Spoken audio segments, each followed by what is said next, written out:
একজন মেয়ে যখন বেপর্দায় চলে সে একা নষ্ট হয় তা নয়, বরং তার বেপর্দার রূপ দেখে হাজার হাজার যুবকের চরিত্র নষ্ট হয়ে যায়। সো মেয়ে ঠিক হয়ে গেলে ছেলেরা ঠিক হয়ে যাবে।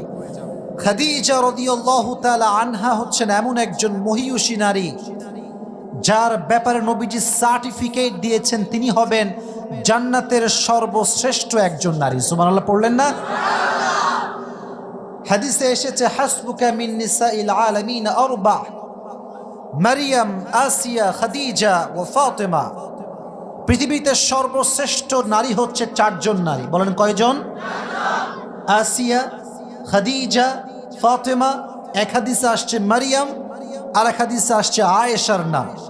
তার ভেতর থেকে আজকে আমরা যেই নারীর জীবন নিয়ে কথা বলবো সে নারীর নামটা আমি সবার থেকে শুনতে চাই। বলেন না নামটা কি?